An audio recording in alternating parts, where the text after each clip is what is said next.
খলিফাতুল মুসলিমিন হযরত ওমর ফারুক রাদিয়াল্লাহু তাআলা আনহু বললেন, হে ছেলে তুমি শোনো, তোমার বাবা যা কিছু বলেছে তুমি কি তা স্বীকারোক্তি দাও। তখন ওই ব্যক্তি বলল, ওই ছেলেটা বলল, ইয়া খলিফাতুল মুসলিমিন হযরত ওমর, আপনি আমার আব্বার কথা শুনেছেন, আমার আব্বা যা বলেছে সব সঠিক, আমি আব্বার কথা শুনি না, আমি আম্মার কথা শুনি না। এখন শুনুন, বাবা মার উপরে ছেলে সন্তানের কি কিছু কর্তব্য নাই, নাকি ছেলে সন্তানে বাবা মার উপর কর্তব্য? বাবা মার খেদমত করতে হবে ছেলে সন্তান। তখন হযরত ওমর ফারুক রাদিয়াল্লাহু তাআলা আনহু তিনটা হকের কথা বলেছেন। ও শুনো, ও বাবা শুনো। তখন হযরত ওমর ফারুক রাদিয়াল্লাহু তাআলা আনহু এর সামনে ছেলেটা বলল, তাহলে আমার কি কোনো কর্তব্য আছে? তখন ছেলেটি বললেন, তাহলে বলেন খলিফাতুল মুসলিমিন কি কি হক।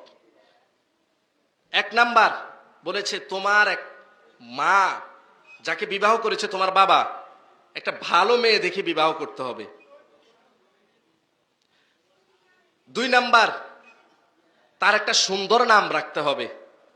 তিন নাম্বার, তাকে দ্বীনি শিক্ষায় শিক্ষিত করতে হবে, ধর্মীয় জ্ঞান শিক্ষা দিতে হবে। তখন ছেলেটি উত্তর দিল, খলিফাতুল মুসলিমিন হযরত ওমর রাদিয়াল্লাহু তাআলা আনহু শুনেন, আমার মা একজন সিন্দুর, আমার মা একজন ফাসিক, আমার মা একজন বেদিন, আমার মায়ের ভিতরে কোনো ঈমান নাই। আমার নাম রাখছে হাফল, যার অর্থ হলো চামচিকা চামচিকা, আর আমাকে ধর্মীয় কোনো শিক্ষা দেয় নাই। হযরত ওমর ফারুক রাদিয়াল্লাহু তাআলা আনহু ওই ছেলেটির কথা শুনে বাবাকে তাড়িয়ে দিলেন, তুমি ছেলের হক আদায় করো নাই, তুমি আবার ছেলে থেকে পাইবা। আবার কথা শুনুন, ও সমাজের লোকেরা, ও মা বোনেরা শুনুন, ও আমার বৃদ্ধ বাবারা, ও যুবক ভাইয়েরা শুনো, আল্লাহর নবী বলেন, তুমি যদি তোমার সন্তানাদি থেকে কিছু পাইতে চাও, তাহলে তোমার সন্তানাদিদের যে হক রয়েছে ওই হকগুলো আদায় করো। তোমার সন্তানাদিদের জ্ঞান মেদিন শিক্ষা দাও, তোমার সন্তানাদিদেরকে এই সমস্ত নুরানি মক্তবের মধ্যে পাঠাইয়া কোরআনটাকে সহি করে দেওয়া তুমি একজন বাবা হিসাবে তোমার উপর ফরজ করে দেওয়া হয়েছে। আল্লাহর নবী সাল্লাল্লাহু আলাইহি ওয়াসাল্লাম বলে দিয়েছেন, যারা কোরআনে কারীমের হিফজ করাবে, সন্তানাদিদেরকে হাফেজ বানাবে, কাল কিয়ামতের ময়দানে ওই হাফেজে কোরআনকে বলা হবে, ও হাফেজ সাহেব, তোমার দুনিয়ার জিন্দেগির মধ্যে তোমার হেফজ শেষ করার পর মাদ্রাসা থেকে পাগড়ি প্রদান করেছে তোমার উস্তাদেরা, আজকে আমি তোমাদের মা বাবার মাথার উপর নূরের মুকুট পরিধান করাবো।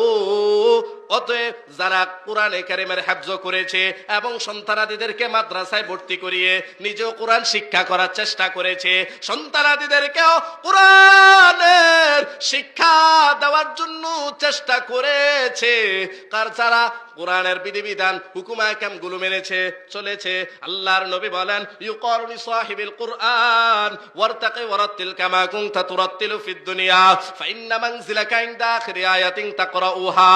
আল্লাহর নবী বলেন, কিয়ামতের ময়দানে আল্লাহ পাক বলবেন, ও আমার উম্মতেরা শুনো, ও আমার বান্দারা, তুমি দুনিয়ার জিন্দেগীর মধ্যে কোরআনকে হিফজ করার জন্য, কোরআনকে পড়ার জন্য চেষ্টা করেছ, যেভাবে পড়েছো আজকেও সেভাবে পড়তে থাকো, তোমাদের মর্যাদা ওই স্থানে গিয়ে শেষ হবে যে স্থানে তোমরা তোমাদের পড়া শেষ করবে। সুবহানাল্লাহ। কোরআনের শিক্ষা দরকার আছে না নাই? আমরা যারা পারি না, আমাদের এখন করণীয় কি, উচিত কি? আমাদের যাদের বয়স হয়ে গিয়েছে, এখন তো আর এই সমস্ত মাদ্রাসায় ভর্তি হয়ে, আমাদের ওই শৈলখালী ইসলামিয়া মদিনাতুল উলুম মাদ্রাসায় ভর্তি হয়ে, নুরানি বিভাগে ভর্তি হয়ে কোরআন সহি করার বয়স নাই। এখন আমরা কি করব?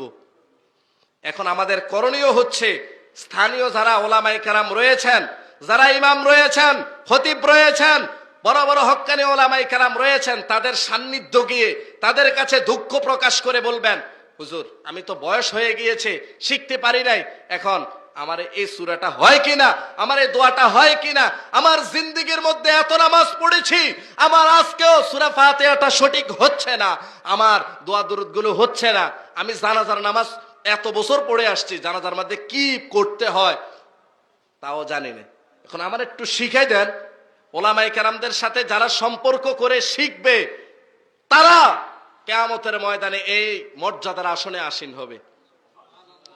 ভাই, কোরআনের অর্থই হচ্ছে মিলিত হওয়া, অর্থাৎ কোরআন নাজিল হয়েছে পড়ার জন্য।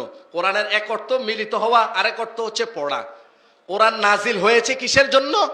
তেলাওয়াত করার জন্য, পড়ার জন্য। দুঃখজনক হলেও সত্য, আমাদের কিছু সমাজের মানুষ আছে যারা বলে কোরআনের তেলাওয়াত অর্থ বুঝে না পড়লে কোনো সওয়াব নাই। নাউজুবিল্লাহ। আচ্ছা বলেন তো, আমনে আর আমি কি পারি কোরআনের তরজমা? এখন কি আমাদের দ্বারা সম্ভব? তাই কোরআনের কারীমের তেলাওয়াত আমাদের দৈনিক করতে হবে, তাহলে আল্লাহ তাআলা আমাদেরকে মর্যাদার আসনে আসীন করবেন। তাই বলতেছি ভাই, ইলমে দ্বীন হাসিল করার অনেক গুরুত্ব রয়েছে। আমাদের সন্তানাদিদেরকে, আমাদেরকে এই সমস্ত নুরানি মাদ্রাসায় ভর্তি করিয়ে একজন হক্কানি আলেম এবং কোরআন সহি করে পড়নেওয়ালা বানানোর চেষ্টা করবো ইনশাআল্লাহ। ওয়া আখিরু দাওয়ানা আলহামদুলিল্লাহি রাব্বিল আলামিন।